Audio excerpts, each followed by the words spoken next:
You ever take a look inside yourself and wonder, who am I? Really? Today, we try and get to the bottom of that. Everybody's different.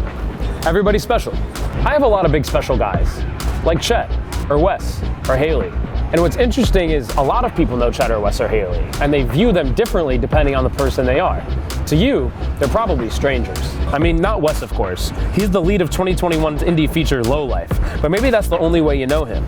I know him to be that, but also a great friend, who I see parts of myself in that I like, and also parts of myself that I don't like. People can only be seen or understood a certain amount. It's impossible to entirely know even the closest person in your life.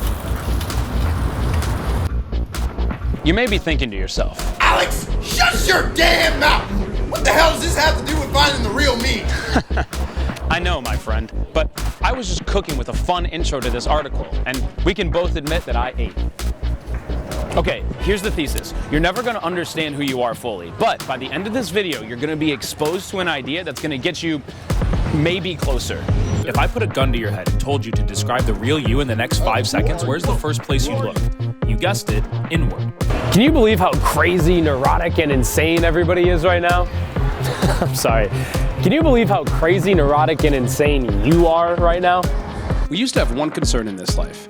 Don't get eaten by a big animal, but instead, eat the big animal. But now, we have a lot more concerns, like, which big animal am I going to eat? Or, should I even eat the big animal? Or, I want to eat the big animal, but there are people who might judge me if I do. Or, how do I afford to have somebody file my taxes? Or, where am I going to work? Or, why is everything so expensive? And why is my relationship with my parents like that? Or, why is everything so loud but feels so incredibly meaningless constantly? Or you zoom out a bit and understand the 20th layer of downstream implications of bigger powers in the world and how something you have no control over makes you scared, confused, and angry at the people directly around you all the time. But regardless of how you feel, self-awareness is at an all-time high. There's also an all-time high in motherfuckers thinking they're self-aware in this meta-ironic but incredibly delusional way that's very detached from reality. We're not gonna get into that right now, right? Because that's not what this video is about, and that thought is rooted in negativity. But if you hear that and think to yourself, oh, is he talking about me? I'm 100% talking about you, yes. The problem is, as good of an idea as you have of yourself, it's always going to be skewed. You're you. You're spending too much time with you to be objective. You can't really see the whole painting if you're inside the painting. I mean, dude, you don't know what you really look like. A mirror, a camera, and an iPhone all give you different versions of reality. Even the most balanced, even-tempered, self-aware, intellectual person is by definition too inside their own head to understand anything about themselves objectively. But aside from that, there are core ideas and questions that are near impossible to pin down. And even if you manage to, they are subject to change maybe an infinite amount of times before you die. But a question that could actually help with all of this is, what do others think of me? For the answer to that, you're gonna have to tune into the next part of the video. There can be a lot to learn from what others think of you, but that information can be hard to extract sometimes.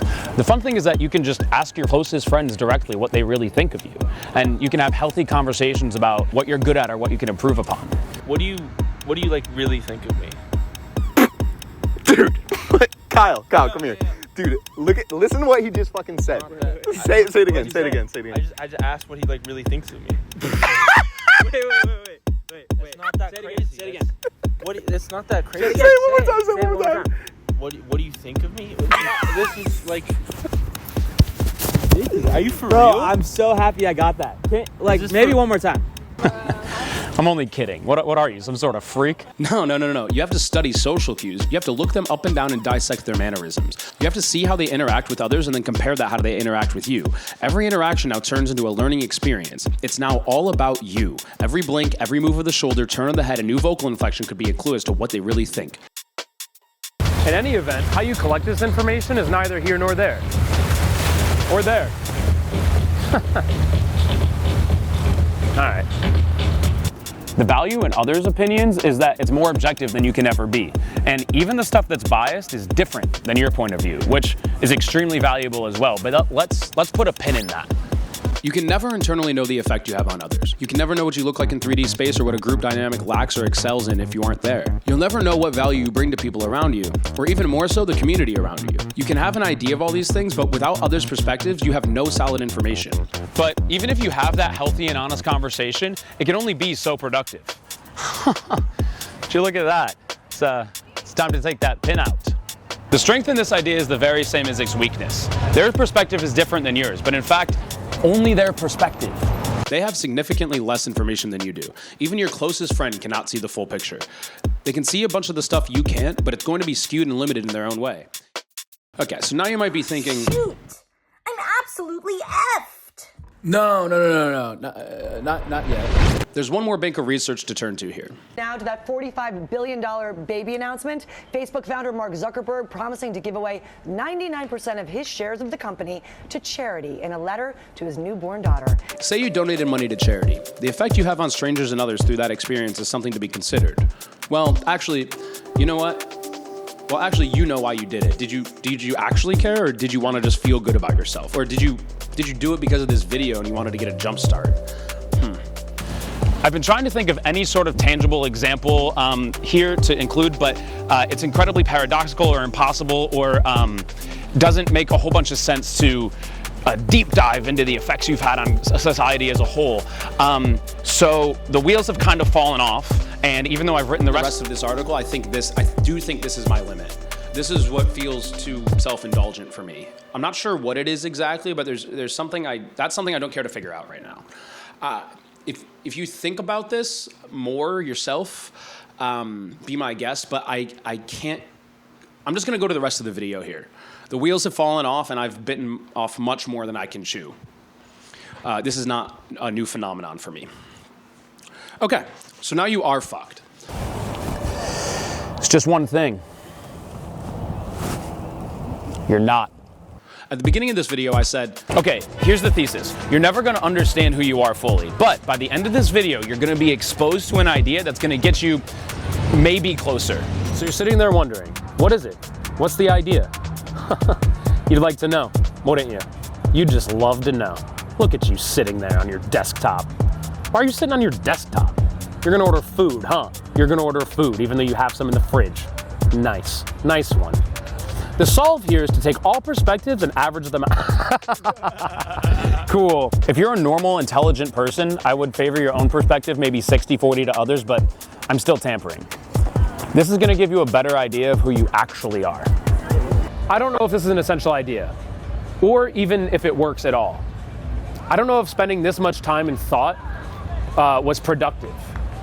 It feels as if I have a hammer and I'm hitting the nail sideways into the board, you know? It's going in, but in a crooked, unsatisfactory manner. I'm not hitting the nail on the head with this idea. But that's okay, because that's the maximum potential of my capabilities right now, as far as this idea goes. As for what I think you should do with all of this, if I'm at liberty to say, is to acknowledge that this rabbit hole of thought and curiosity does exist, but there's probably no real answer at the bottom of it. So it can be there and acknowledge that, but stay present in the moment and just live your life every day. And I think that will be the most fulfilled and happy that you can be. But like, how are you not gonna think about this, you know? Give me a fucking break.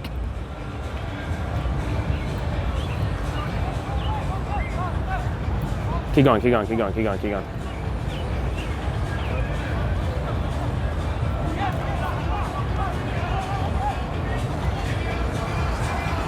I'm gonna walk off.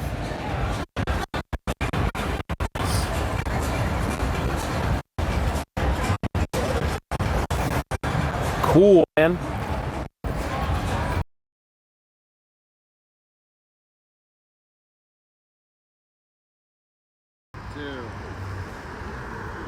Hey, I'm Leo Reilly. Is this video a little too long? I thought so too. You're thinking about identity, you're worried, who am I? Well, I'm here to say, stop worrying about that. You don't have to watch this video. It doesn't make sense, to be honest. So instead, put down your phone, shut your laptop, lock the door, put on your shoes, and go on a hike. Go on a hike? Yeah, go on a hike. That's the best way to... Better than this. Bro, you like, this is like, what, 12, 15 minutes? Shorter, this one. Anything I'm over... trying to make them more economic. I'm trying to make them shorter, more to the point. Okay. I really think you could have it just be this. Go on a hike.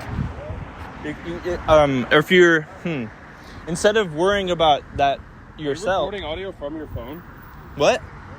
No, this is a game.